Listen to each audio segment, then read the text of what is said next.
আসসালামু আলাইকুম রহমতুল্লাহ। সবাইকে ঈদুল আজহার শুভেচ্ছা। ঈদ মুবারক।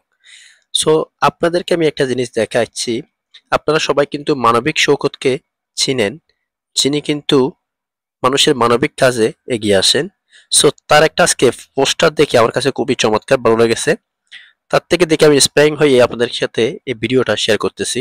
সো এরকম একটা আপনিও চাইলে কিন্তু পোস্টার তৈরি করতে পারেন। সো পোস্টারটা তৈরি করার জন্য আপনি চলে যাবেন শুধু প্লে স্টোরে গিয়ে আপনি লিখবেন ঈদুল আজহা শুভেচ্ছা। সো এটা লেখার পরে একটু নিচ দিকে আসে, এই যে এখানে একটা অ্যাপস দেখা যাচ্ছে। আমি আপনাদেরকে মার্কিং করে দেখাচ্ছি। সো দেখেন, মার্কিং করে দেখাচ্ছি।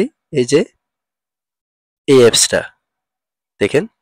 সো এই অ্যাপসটা হচ্ছে ঈদ মুবারক পোস্টার। সো এই অ্যাপসটা আপনারা ডাউনলোড করে নেবেন, একদম খুব কম এমবির একটা অ্যাপস। সো আমরা কিন্তু এটা ডাউনলোড করে রাখছি, শুধু ওপেনের জন্য অপেক্ষা করতেছি। ওপেন আমরা ক্লিক করে দিলাম। সো ওপেনে ক্লিক করে দেওয়ার পর এটা কিন্তু অ্যালাউ পারমিশন চাচ্ছে, অ্যালাউ দিয়ে দিলাম। এরপরে কিন্তু শু হয়ে গেছে নতুন ঈদুল আজহা বা প্রিমিয়াম। সো আমরা ঈদুল আজহার জন্য ঈদুল আজহাতে ক্লিক করব। চলে আসছে ঈদুল আজহার সুন্দর সুন্দর কিন্তু পোস্টার। সো এখানে কিন্তু সবগুলো কিন্তু আমরা ব্যবহার করতে পারবো না, যেগুলো ফ্রি আছে ওগুলো আমরা ব্যবহার করব। তো ওই জন্য আমরা ফ্রি গুলো দেখব কোনটা আমাদের চয়েস করছে। এখানে রাজনৈতিক পোস্টারও আছে। সো আমি একটা একটা দেখাই আপনাদেরকে, তাহলে বুঝতে পারবেন। যেমন এই দুটোটা কিন্তু ফ্রি আছে। এখানে আমি আর একটু সুন্দর চাচ্ছি। আচ্ছা, এটার মধ্যে দেখাই। এটাতে আমরা ক্লিক করে দিলাম। সো ক্লিক করে দেওয়ার পর এখানে গ্যালারি থেকে আমরা পিকচার নিয়ে আসবো। গ্যালারিতে এখানে গ্যালারিতে ক্লিক করে, আচ্ছা এই পিকচারটা আমরা দিয়ে দিলাম এবং ক্রপে ক্লিক করলাম। এটাকে একটু ক্রপ করে নিলাম, ছোট করে নিলাম ক্রপ করে। ডানে ক্লিক করে দিলাম। সো পিকচারটা কিন্তু চলে আসছে। আমরা এটাকে একটু জুম করে বড় করব। এই যে হাতের এই কোনা ধরে টান দিলে বড় হয়ে যাবে। সেট হয়ে গেছে দেখুন। সো এখানে আপনার নাম লিখুন।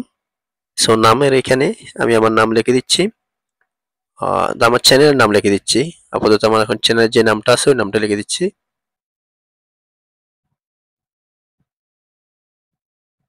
তো সংক্ষেপে আমি এভাবে লিখে দিলাম দেখুন।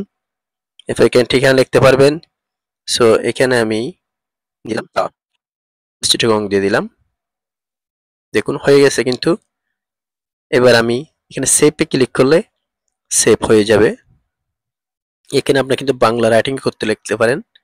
সেভ ক্লিক করে দিলাম, সেভ হয়ে গেছে। সো এভাবে আবার এখানে নামের আপনার আপনার নামের যে সেগুলো আপনি বড় করতে পারবেন, ছোট করতে পারবেন। সো এখানে সেভে ক্লিক করলে হয়ে গেল। দেখুন এই যে সেভ হয়ে গেছে। সো আশা করি আপনারা বুঝতে পারছেন কিভাবে ঈদুল আজহার পোস্টার তৈরি করবেন। সো ভিডিওটা যদি আপনার উপকারিতা আসে থাকে অবশ্যই একটা লাইক দিবেন, কমেন্ট করে আপনার মূল্যবান মতামত জানাবেন, শেয়ার করে অন্যকে দেখার সুযোগ করে দিবেন এবং কষ্ট করে আমার চ্যানেলটা একটু সাবস্ক্রাইব করে পাশে বেল আইকনটা অল করে দিবেন। ধন্যবাদ সবাইকে। আসসালামু আলাইকুম।